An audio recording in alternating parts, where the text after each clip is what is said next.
உங்கள் தந்திவன் தொலைக்காட்சியில் தெனாலிராமன் தினமும் மாலை 6 மணிக்கு காண தவறாதீர்கள்.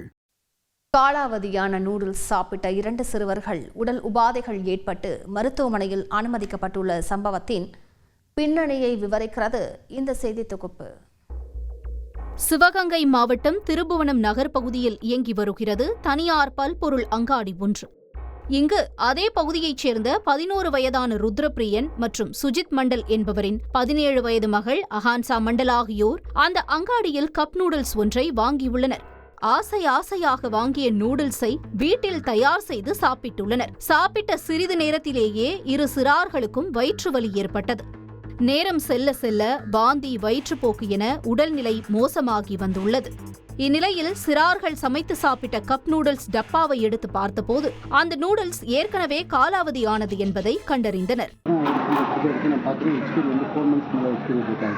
4 மாசத்துக்கு மேலே அதுக்கப்புறம் நான்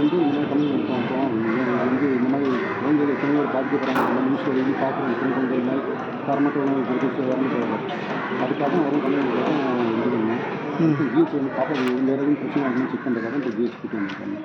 இதனைத் தொடர்ந்து உடனடியாக திருபுவனம் அரசு மருத்துவமனையில் சிறார்கள் அனுமதிக்கப்பட்டு அவர்களுக்கு சிகிச்சையும் அளிக்கப்பட்டது. இப்போ காலையில் நேற்று நைட்டு கொஞ்சம் சாப்பிட்டனால ஒன்றும் ப்ராப்ளம் இல்லை. காலத்துக்கு இன்ஜினியர்ஸில் டாக்டர் என்ன சொன்னாங்க? டாக்டர் என்ன சொல்கிறாங்க, டேப்லெட் சொல்லி கொடுக்குறாங்க, இன்ஜெக்ஷன் கொடுக்குறாங்க, சாப்பிடுங்க, எதுவும் ஃபீவராகும் அப்புறம் நெக்ஸ்ட் ட்ரீட்மெண்ட் பார்த்துக்கணும். காலாவதியான நூடுல்ஸை உட்கொண்டு அதன் தாக்கத்திலிருந்து தப்பி பிழைத்த சிறார்கள் உடல்நிலை தேறி வீடு திரும்பியுள்ளனர்.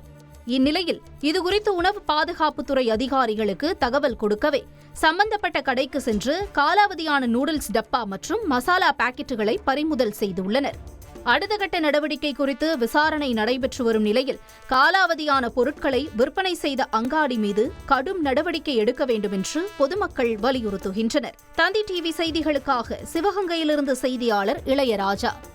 உங்கள் தந்திவன் தொலைக்காட்சியில் தெனாலிராமன் தினமும் மாலை 6 மணிக்கு காண தவறாதீர்கள்.